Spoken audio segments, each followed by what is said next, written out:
There's a wild, surreal story from India that falls into the Maiden in a Tower or Rapunzel category about a smart girl and an evil wizard called Punchkin. There's a Raja who has 7 beautiful daughters, and they're all clever, but the youngest is the most clever. Her name is Balna. Well, one day, their mother dies. The daughters take over the job of cooking for their father every night, and there's this woman who is the widow of like a local nobleman or judge who keeps coming in and asking for fire from their hearth. And Balna is always like, that woman is trouble, send her away. But the sisters are like, oh, don't be mean, let's let her have the fire. But they should have listened to Balna. One night while the girls leave, she puts mud in the king's dishes. And when the king eats his food that night, he's like, it's not like my daughters to make a mistake like this. I'm gonna hide and see who's putting mud in my food tomorrow. So he does, and he catches the widow putting the mud in his food. And so he brings her to him and he's like, what are you doing? She says, I was just doing it so that I could gain an audience with you because I love you. She spoke so cleverly and pleased him so much that instead of punishing her, he marries her. Her mastermind plan worked. But again, everyone should have listened to Balna because she quickly becomes an evil stepmother, abuses her daughters, and mostly starves them, will not let them eat anything but scraps. In very Cinderella fashion, the daughters all go to their mother's grave and they cry and say, Mother, we're starving. And then a tree, a pomelo tree, grows up out of the grave. Pomelos are a citrus fruit, the ancestor of grapefruit, according to Google. And it's the best fruit ever, so the daughters eat it and they're never complaining about being hungry anymore. So our chick gets suspicious. She spies on them, sees the magic tree, and goes to bed, pretends to be sick, and tells the king, there is only one thing that will make me well. By your dead wife's tomb there grows a fine pomelo tree. You must bring that here, boil it root and branch, and put water from the boiled tree on my forehead, then I'll be better. So he does. The next day the girls go, the pomelo tree is gone, and they're super sad. But then they see a tank or a well near their mother's grave, and they go and look inside it, and a rich cream-like substance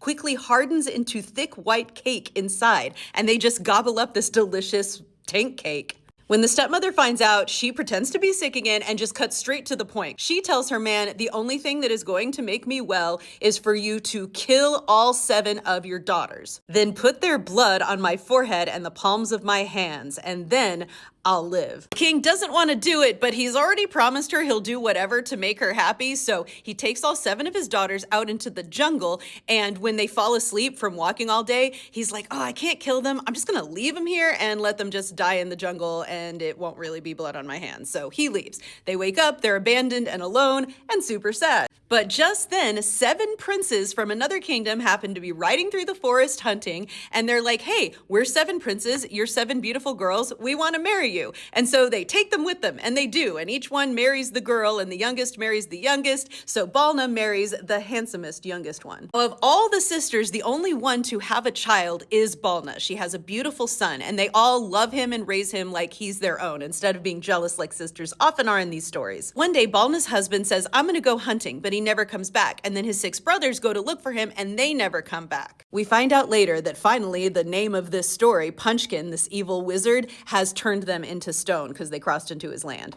Then Punchkin shows up dressed like a fakir or like a poor holy man. He's asking for charity, they're giving it to him, but when he sees Balna, he's like, I want you to come away and be my wife. And she's like, no, my husband is still out there somewhere. And he's like, I'm gonna take you then. He magically turns her into a little black dog, then picks her up and takes her and puts her in a tower. I guess it would be easier to kidnap the little dog than a human woman. Her sisters find that she's gone, the baby's all alone, so they're like, I don't know what we'll do. I guess we'll just raise this baby. And so they do. When the son is 14, he decides he's gonna go look for his mother, his father, and all of his uncles. And the sisters don't want him to, but he's like, I'm a man now, so he goes. He finds a land filled with rocks and trees and stone statues that are all people that Punchkin has turned into stone. He gets taken in by a gardener and his wife and tells them who he is and why he's there. And the gardener's wife is like, you know what? I'm gonna dress you up like a girl in a sari and like just pretend you're my daughter. And then maybe you'll be able to take flowers to your mom who's in that tower. And so she does. And I love that. He pretends to be a little girl and he gets access to his mom.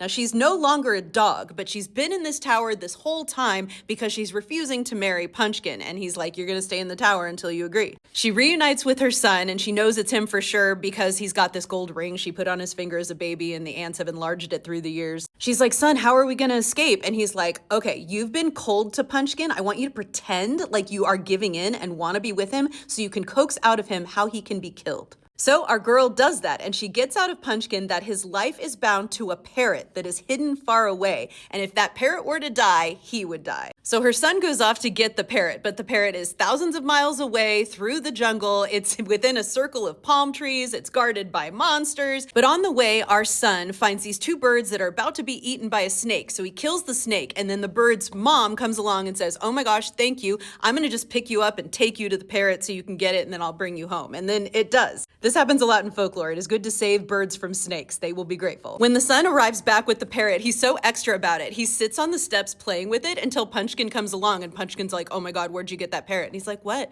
This is my pet parrot." And Punchkin's like, "Give me that parrot. I'll do anything if you will give it to me." And he's like, "Okay, turn everyone who's into stone back to life." So Punchkin does. And then he's like, "All right, let my mom out of the tower." And Punchkin does. And he's like, "All right, give me the parrot." But the boy took hold of the parrot, tore off one of its wings. And as he did so, the magician's right arm fell off. It is a parrot voodoo doll. Punchkin stretches out his other arm. "Please give me my parrot." But he rips that wing off, and now both his arms are gone. Then he pulls off his left leg, his right leg, and now nothing remained except his limbless body and his head. But his eyes rolled, and he still screamed, "Give me my parrot." And the boy said, "Take your parrot then." And then he wrung the bird's neck and threw it at the magician, and the magician fell down dead. They're all free, and they all go home and live happily ever after. Nothing ever happens to the father or the murderous stepmother. They just don't get to live in happiness with our guys anymore, which I guess is punishment in itself, although I do like when really bad people get the parrot punishment.